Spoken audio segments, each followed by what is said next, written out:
ควันโด1เหรียญคเจ้าำแล้วก็ได้ยิงปืน2เหรียญ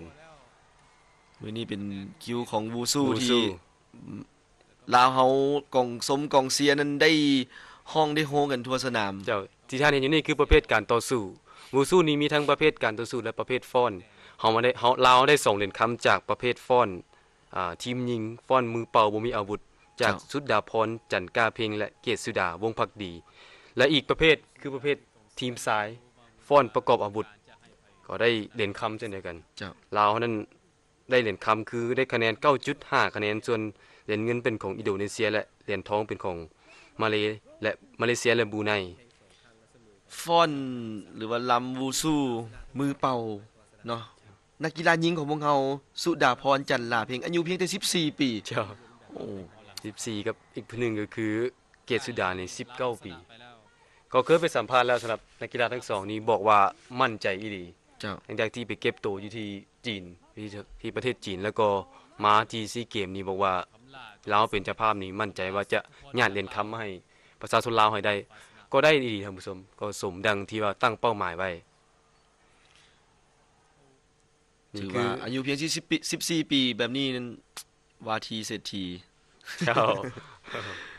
นี่คือประเภทยิงท่านผู้ชมปัญจศิลัดที่ว่าเฮาผ่านเขารอบชิงชนะเลิศเขาชนะนักปัญจศิลัดจากเมียนมาไปได้ตัดภาพมาที่วูซูประเภททรายซึ่งว่ามีการมอบเหรียญคำซึ่งท่านท้องนายกก็ได้ไปให้เกียรติมอบเช่นเคยเนาะสนเหรียญคำก็เป็นของลาวเหรียญเงินเงินของเป็นของเมียนมาและเหรียญทองเป็นของมาเลเซีย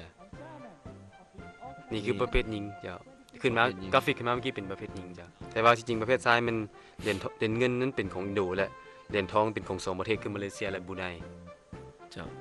2เหรียญสำหรับวูซูนะ2เหรียญคำสำหรับที่ประเภทพวกประเภทเขาประทับใจฟอนนี่มันเฮาสามารถส่งนักกีฬาได้3หรือ2คนก็ได้ที่จริง3คนถือว่ายากในการประสานงานกันแต่ว่าต้องเบิ่งว่า2คนก็มีการประสานงานกันที่ดีคือกัน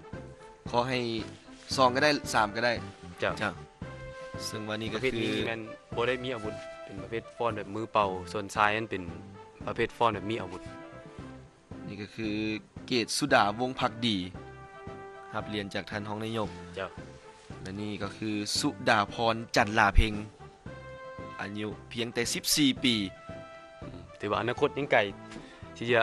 สร้างผลงานให้ดีกับทีมชาติลาวเฮาสร้างผลงานนี่แต่ว่าต่อไปนี่มีแน่นอนแล้วสำหรับนี่คือผลงานในการแข่งขันมาเบิ่งกันว่าเป็นหยังคือได้เหรียญคก็เป็นการประมวลภาพให้ท่านผู้ชมได้เบิ่งว่าลีลาการประสานงานของทั้งสองการออกอาวุธำก็ถือว่ามวลซืนและก็มีความสุขกันไปสำหรับการแข่งขันในประเภท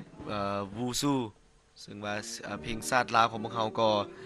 ดังขึ้นถึง2ครั้งสำหรับมือนี้เนาะสหพันธ์วูซูแห่งชาติลาวนี่โอ้ถือว่าผลงานนี่ดีเลย